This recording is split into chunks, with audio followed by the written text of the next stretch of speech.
Meet Nigel.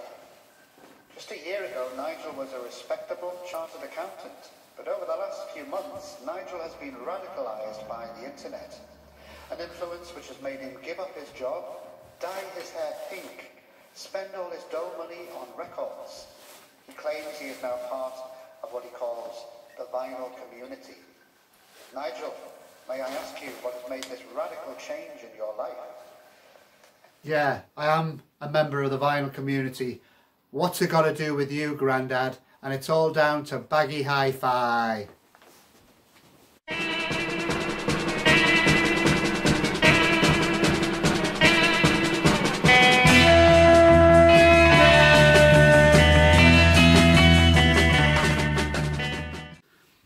Greetings cats and kittens, welcome once again to Baggy Hi Fi, this YouTube channel devoted to record collecting and the vinyl community here in the UK. I hope you're all keeping well. It's freezing cold here and very icy outside, but then again it is January.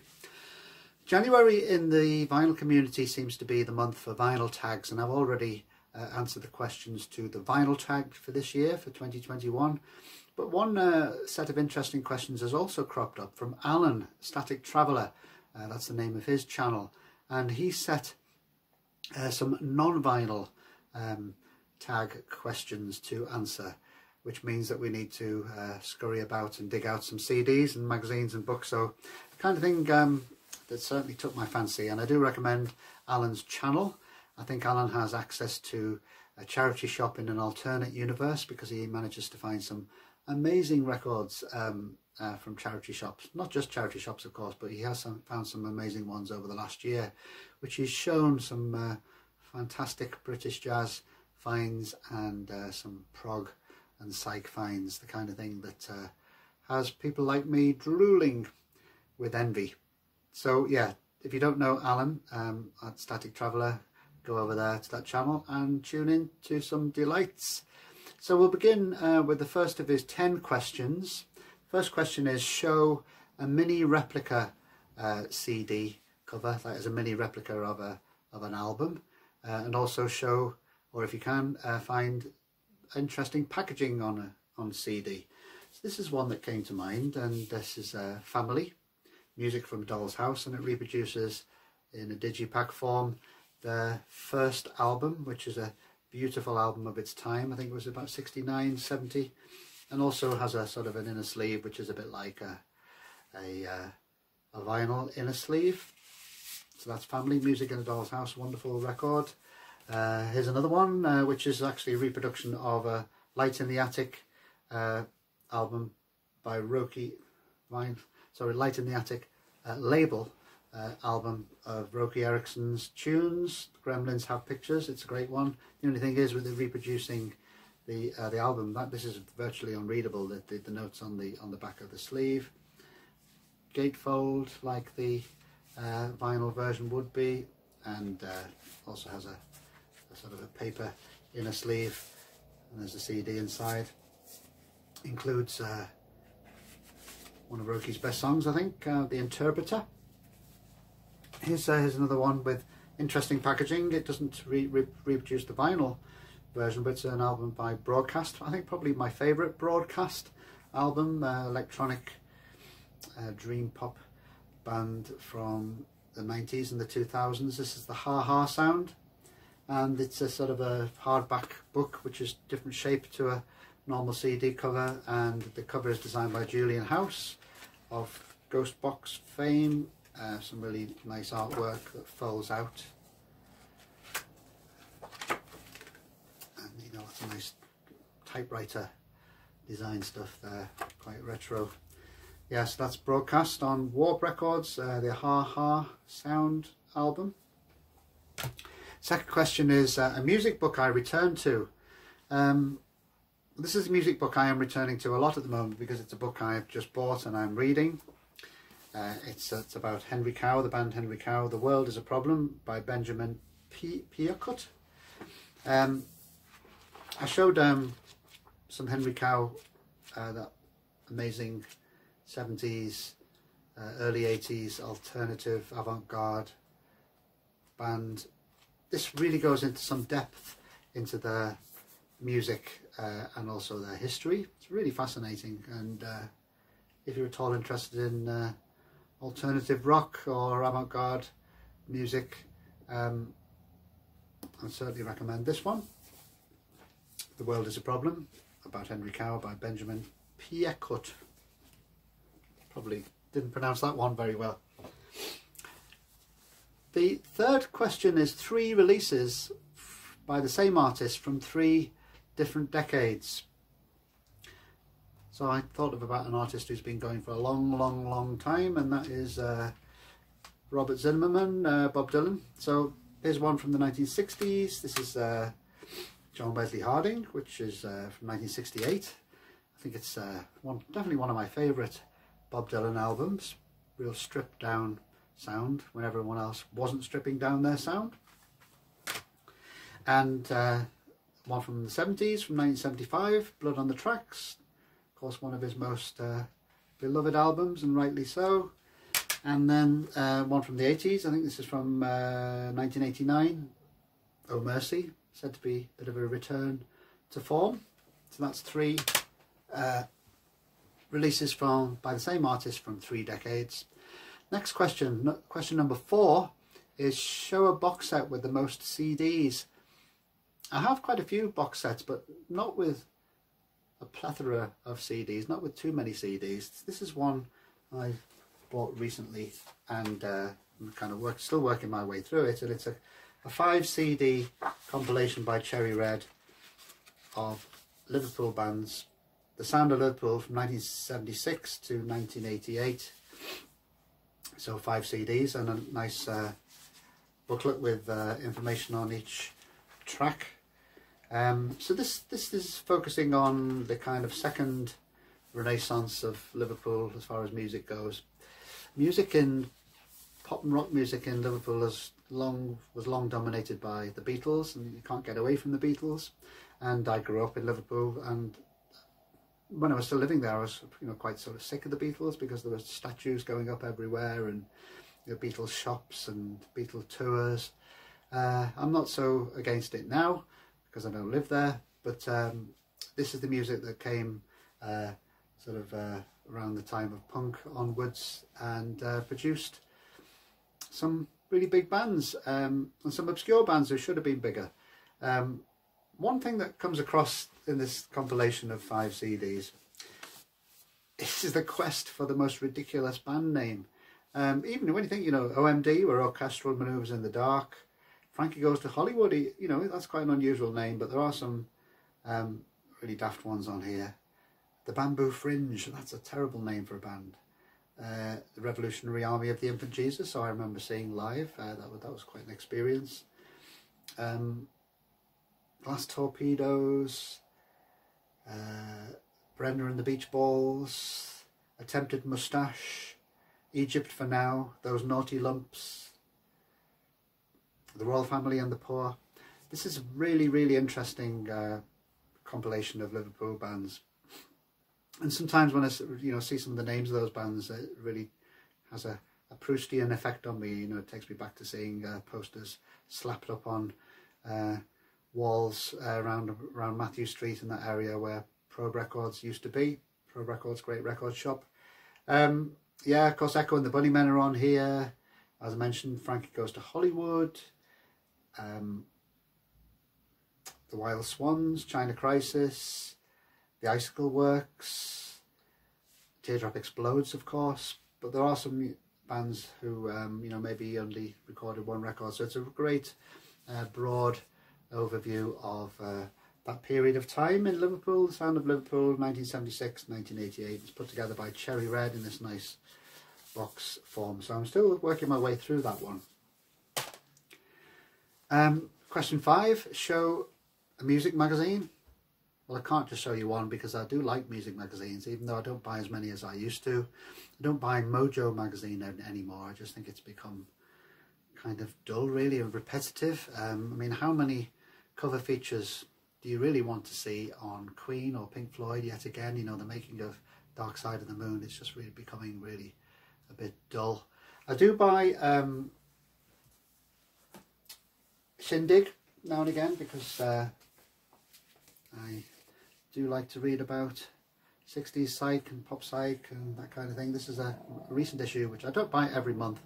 This is one I will keep on. It's a UK psych special. Some interesting articles. They're not really terribly in depth, but it's quite an attractive magazine. And this is an old codger talking. I find the print a little bit too small to read. Sometimes I do have to have a good light to read that one. Another magazine I've discovered recently, and I think it's still going, and I think it's maybe more of an annual really, is Flashback Magazine. It covers the same kind of territory as Shindig, psych, prog, folk, blues and beyond. This is quite an old issue on cover story on Tomorrow. Very thick, lots of pages, in-depth articles, nice cover repros. There's another one, cover feature on Mighty Baby.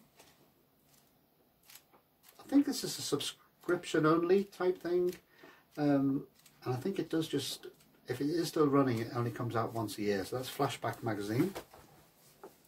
I'm going to show you two magazines, music magazines now, one from the 60s and one from the 70s, which I treasure. This is one I've had for decades, and this is Freak Out USA, an American magazine aimed at teenagers. But it's not just the Monkees and the teeny bop bands. I mean, if you thought Mothers of Invention or Jefferson Airplane were counter-cultural, then think again, because magazines like this were just cashing in on that scene, the hippie scene. So here we are, Mothers of Invention, greasy, freaky, insane. The Fugs will zap your mind. The Monkees talk about LSD and other hairy things. And Love and Spoonful, Twiggy. Anyway, it's a really great exploitation magazine. Because the Monkees had to be in there. But it is wonderful. Wonderful period piece. That's Freak Out USA from fall 1967. And now moving forward to the punk revolution in the UK. This is an original copy of Sniffing Glue fanzine, one staple, printed just on one side, very much DIY. But this apparently sold really well in the late 70s. It's put together by Mark Perry, who would form the band Alternative TV, who are certainly worth checking out. Quite a sort of experimental punk band. So this issue has the adverts, and there's a gay advert, and she's advertising the Damned's first album there on the first inner page. Don Letts, the reggae DJ associated with the Clash, and a great feature on the Gorillaz, the Hammersmith Gorillaz, who were a kind of a glam punk band. I used to have more of these, but sadly I've lost a few with all the house moves across the years. So there's a few rock and pop magazines. I think in some ways I do enjoy reading about music nearly as much as listening to it. Question number 6, show an album not played in over 2 years. This is one from the 90s, which I haven't played in years, and it's by a band called Jessamine. Quite nice packaging, but if you may remember, there's a booklet in here. There was a period in the 90s when there was kind of sort of a lot of post-rock, space rock going around, that people seem to be rediscovering krautrock, and played in that vein, but often really failing to produce anything that was really interesting other than sort of meandering, moog drenched music with lots of reverb. I'll maybe go back and listen to this, but it's certainly one I bought at the time, hoping it to be good, but I think I remember it was a bit disappointing. Question number 7, music related DVDs. I don't have many music related DVDs, at least ones that don't have many which are very interesting. So I'm going to show you a film, a DVD, and the soundtrack to a film. Now the film is Nosferatu by Werner Herzog, and the soundtrack is by a krautrock band led by Florian Fricker, Popol Vuh, or Popol Vuh, not sure how you pronounce that. One of my favourite films, Nosferatu, very, very atmospheric. I recommend other Werner Herzog films, who Popol Vuh would often do the soundtracks to, but a great complementary, how the music complements, I mean to say, the visuals in the film. And this is a digipack of the soundtrack. It came out not long ago. Fairly interesting booklet about the band and the film, and about the director Werner Herzog. So that's my music-related DVD and soundtrack. Question 8: an album that was a disappointment. I hope this is not going to shock all you Bowie fans, but Lodger. Now this has been said to be the third release in the Bowie's Berlin trilogy. Now I don't know when this idea of the Berlin trilogy kind of came about. I think it was very much after the fact. I don't think that, might be wrong, but I don't think David aimed to make specifically a Berlin trilogy. But I'm not saying this is a bad album, because it isn't. It's a really good album, but compared to Low and Heroes, which preceded it, the first two records in Berlin trilogy, it was a disappointment. I remember when this came out, I remember hearing the single Boys Keep Swinging, which I thought was great, and then when I got the album, I remember putting on the first track, which is Fantastic Voyage, which is a lovely Bowie song, one of his best I think, but the rest just doesn't really have the cohesion or atmosphere of the previous two albums.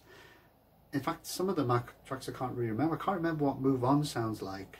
Can't remember what Red Sail sounds like. Yasasin is Bowie's attempt at doing sort of a Turkish